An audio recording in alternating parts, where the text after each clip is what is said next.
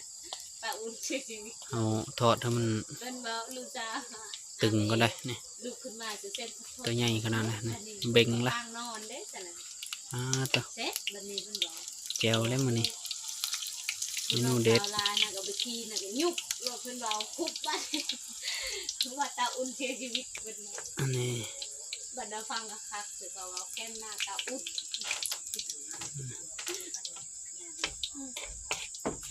ตัวใหญ่มาสู้พอเอาไปมาคือแบบ สุกเลยพี่น้องเว้ยกรอบดีเหลืองอึ่งตึ้งลูกตัวพี่น้องนี่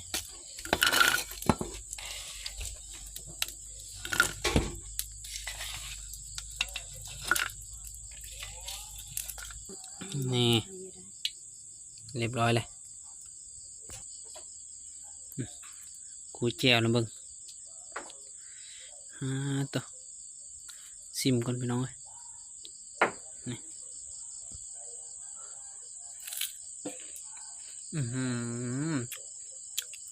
สุดยอด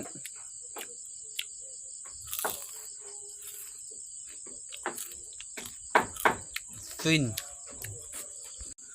นี่กะหนึ่งมะน้ำพี่น้องเอ้ยมะน้ำเต้า เสริม นี่กะปลาไปซะนะ ปอนบาทกันแม่สาวผู้ไทยน้อยเพิ่นจะลงปอนตักบาทในมืออื่นมันสิค่อยก็ไม่ได้ไปเฉลยเลยเพิ่นลงตักบาท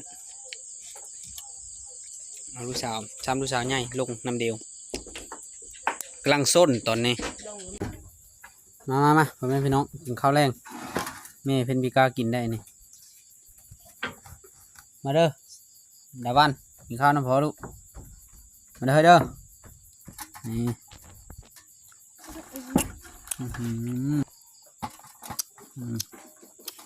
แหวะ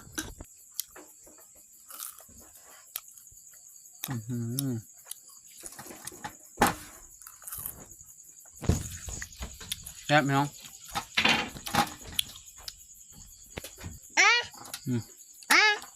แซ่บ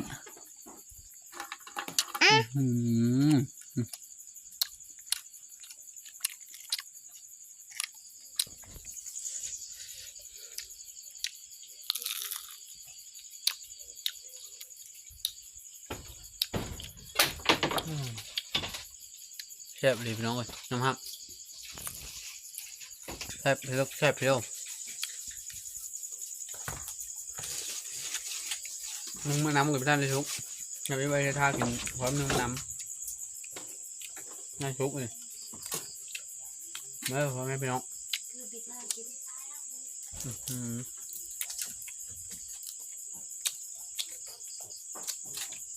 แซ่บเป็นโตเลย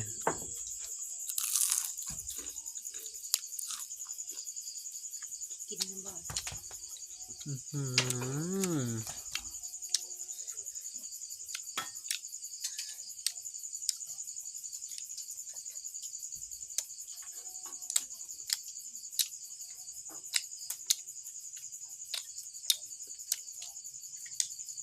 นี่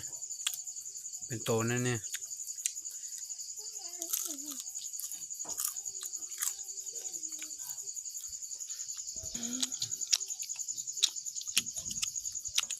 ใช่ป่ะ อืม ใช่ป่ะ อืมยายน้ำกิน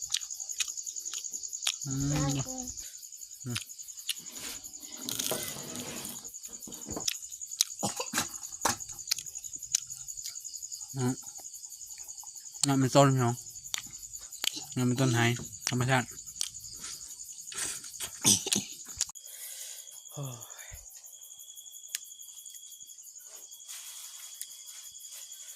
กินข้าวกินน้ำไปเถอะกะแล้วเรียบร้อยแล้วพี่น้องเลยกินข้าวกับคำเนี่ยเพราะว่ามาแล้วกับฝนตกไม่ได้เฮ็ดกินพี่น้องเลย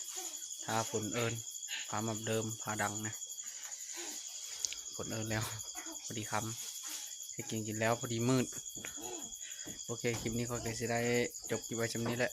ขอบใจพ่อแม่พี่น้องที่เข้ามาติดตามและรับชมเดี๋ยวพบกันใหม่ในคลิปหน้า